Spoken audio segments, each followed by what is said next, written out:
وعلى آله وصحبه وسلم. السلام عليكم. الوصفة تاع اليوم كما راكم تشوفوا كيكة الطبقات، يعني طبقة شوكو طبقة فاني. تجي بزاف بنينة هاد الكيكة تاع زمان. تقدروا تقولوها يعني بزاف خفيفة. انا نقول لكم تبعوا لي المقادير وطريقه التحضير ويلا نبداو على بركه الله. اش نحتاجو؟ عندي 4 حبات تاع البيض، راح نزيد لهم رشه تاع الملح وكاس غير ربع تاع السكر. نضربهم بالباطيخ حتى اللي يطلعونا بهذه الطريقه ويولي الخليط ابيض.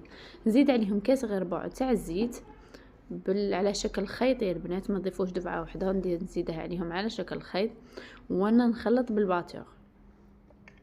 هذه الكيكه توجديها في 10 دقائق، ما تديش معك وقت بزاف، ما فيهاش مقادير مكلفه، يعني بركة الشوكولا اللي ديروها من الفوق. تقدروا تستغنوا على الشوكولا وديروا شويه تاع يعني تاع عسل ولا كونفيتور ولا تذرذروا عليها شويه تاع نوات كوكو ولا كاوكاو ولا كل وحده ولها الاختيار. هنا بعد ما كملت الزيت تاعي راح ضفت عليها لافاني، تقدروا تنسموها باي عطر تبغوه نتوما ولا اي بنه تبغوها نتوما. نكتفي هنايا بالخلط بالباتور ونجيبوا الفرينه تاعنا. هنايا البنات راح نستعمل، راح ندير الفرينه عيني ميزاني، ما راحش نعطيكم يعني كميه مضبوطه يعني ما راحش نعطيكم كميه مضبوطه، راح نعطيكم يعني تخدموا عينكم ميزانكم حتى اللي يتلم معكم الخليط. درت عليها 2 اكياس تاع خميره كيميائيه ما يعادل 20 غرام لا ليفير شيميك. نغربلها بهذه الطريقه يا البنات، على خاطرش كيما راكم تشوفوا فيها حبيبات لازم نغربلها. ونبدا نجمع بالفرينه. هنايا ما راحش ندخل يدي، راح نغيب بالملعقه ونخلط حتى اللي نتحصل على قوام يكون يتلاصق في اليد. ونقسم العجينه تاعي على قسمين، عفوا نقسمها على قسمين، واحد نخلوه فاني وواحد نردوه شوكو، يعني واحد نخلوه على الاصل تاعه نزيدوا له شويه فرينه، والاخر راح نزيدوا له شويه تاع كاكاو، ونتحصلوا على طبقتين. كما راكم تشوفوا الجاتو ساهل، ما يشدش اليد، ما يديش الوقت، وما فيش مقادير مكلفه. وانتي حضرتي اكبر سنيوه، يعني سنيوه تاع 40 على 35 سنتيمتر. هنايا كما راكم تشوفوا راح نقسم الخليط تاعي، حاولوا تقسموه خليط متساوي. اللي ما تعرفش دير عينها ميزانها اكيد راح تقسم العجينه تاعها بالتساوي، يعني كيما راكم تشوفوا هكا تقسموا، ديروا الميزان تقسموها على 2.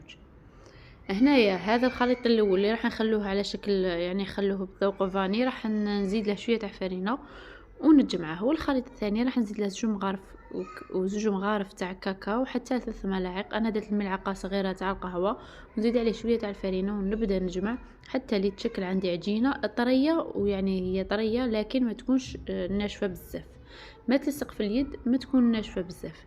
هذا هو العجينه تاعي لكم تشوفوا فيه البنات. راح نجيب ورق الطهي اللي راح نفتح فوقه العجينه الاولى والعجينه الثانيه، وتتبعوا الطريقه اللي راح نسوي بها هذاك الشكل اللي كما شفتوه، يعني طبقه فوق اختها. هنا راح نجيب لازم يا البنات كيس بلاستيكي ولا ورقه، يعني ولا ورق الطبخ عفوا، ونبدا نحل في العجينه تاعي كما راكم تشوفوا هكا. نحلوها على شكل مستطيل، وكل عجينه نحلها يعني بنفس الطول والسمك هي واختها، يعني نحلهم متساويين.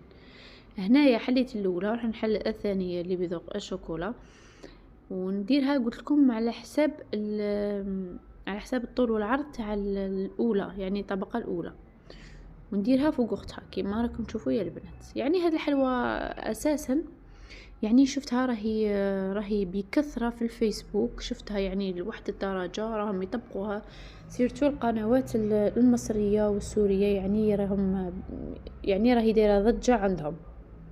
وهذه وصفة اكيد جزائرية. هنايا نفتح العجين تاعي كما راكم تشوفوا، يعني كنت حليتها بالحلال. اول حاجه حلوه بالحلال كاول حاجه باش هكا الطبقه الاولى يعني تلصق مع الطبقه الثانيه. بعد ما نحلهم هكاك نروح نجيب العجينه تاعي كما شفتوا نطبقها بالطريقه الثانيه، ونعاود نحلها بالحلال، نفتحها وزيد الطبقه الثالثه كما راكم تشوفوا، ونزيد نفتحها كطبقة أخيرة وهي طبقة الرابعة. تقدروا ديروا غير 3 طبقات كما تقدروا ديروا 4 طبقات. هنا بعد ما كملت الطبقة الأخيرة، يعني كان كل شيء فيديو موضح أمامكم، نحل العجينه تاعي. يعني لازم تكون على حساب السنيوه اللي راح نديرها. سنيوه قلت لكم 30 على 5 عفوا 40 على 35 سنتيمتر. نحلها. الا شفتوها ما لحقتش الاطراف زيدوا مشوها غير شويه بيديكم. راني شاعله الفرن تاعي على 180 درجه، نشعله من الفوق ومن تحت. نطيب يعني ندخل الفرن الحلوه تاعي للفرن. كي طيب يا البنات تدي لنا لون يعني يكون هكا احمر في الاطراف وتتحمر من الفوق، راح نجبد الكاطو تاعي. ما راحش تدي لكم وقت كبير، يعني يا ربي 15 دقيقه تكون واجده. الا خليتوها طولت راح تنشف معكم وتيبس. واكيد اللي تبغي تكون الطبقه تاعها يعني الكاطو تاعها يكون خشين بزاف، راح ديره في مول يكون صغير على هذا. ديره في مول 30 على 25 راح تجيها بزاف عاليه. كما كنت تشوفوا هنايا كنت قلحتها بعد ما بردت لي البنات. قلحتها ذوبت 200 غرام تاع شوكولا بيضاء، ذوبتها مع اضافه 2 ملاعق حتى 3 ملاعق تاع الزيت تضيفوها لها وذوبوها يا البنات. هنايا ذوبت قلت لكم 200 غرام تاع شوكولا بالحليب بيضاء، وذوبت كميه قليله تاع شوكولا بالحليب. يعني ماشي بزاف شوكولا بالحليب خاطر غادي نديرو بها غير خطوطه من فوق. واكيد ضروري ضروري ضروري يا البنات الكاطو تاعكم يكون بارد. بعد ما نخرجوه من الفرن نخلوه يبرد تماما. انا خليته واحد ساعتين ولا عاد باش جيت نزيد له شوكولا من الفوق. راح نسويها بهذا الشكل كما راكم تشوفوا. راح نوزع الشوكولا على الكاطو تاعنا. لازم تكون غير طبقه رقيقه، ما تكونش طبقه غليظه تاع الشوكولا ما تجيش تقهم. وكي تجوا تقطعوها راح تبدا تتكسر معكم. يعني كي تكون طبقه غليظه راح تولي تقطعي في الشيكولا تاعك وهي تطرطق من الجوايه كاملين. راح نكملها كامل كما راكم تشوفوا فيها، وندير خطوط بالشوكولا تاع الحليب.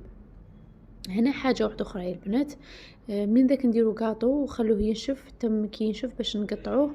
وكي نقطعوه يا البنات يبدا يطرطق معكم. نعطيتكم واحد الخطوه باش هكا ماشي يطرطق معكم لا كاطو لا والو لا شوكولا لا والو.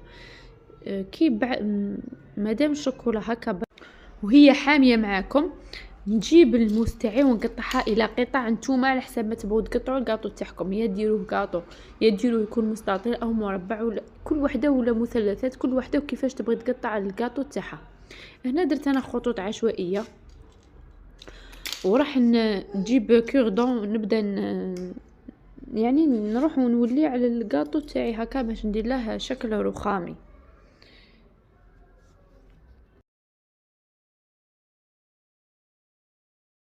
بعد ما كملت الكاطو تاعي وهو كيما قلت لكم الشوكولا مازال ما جمدتليش راهي هكاك سايله، نجي نقطعها قلت لكم على حساب الشكل اللي نتوما راكم باغيين تقطعوها. تقدروا ديروها قلت لكم مستطيلات، تقدروا ديروها مربعات مثلثات، كل وحده على حساب الرغبه تاعها. انا هنا راح نقطعه مربعات. انا راح ندير عيني ميزاني. اللي ما تعرفش يعني كاين بنات جهه كبيره وجهه صغيره، يا تستعمل المسطره ولا تطراسي بكاش طابع عندها مربع ولا تطراسي به حتى اللي تخرج يعني القطع كامل متساويه. هنا نقطع شوفوا الشوكولا هكا تاعي الكاطو تاعي هو والشوكولا عليه مازال ذايبه، ونخليه حتى يبرد ونقدمها معكم هكا باش الشوكولا تاعكم ما تطرطق والكاطو تاعكم يعني ما يتخسر شكله ما والو. وهنايا بعد ما نكمل نقطعه راح نخليه يبرد تتماسك هذيك الشوكولا ونجي نقدمه كيما راكم تشوفوا فيا البنات.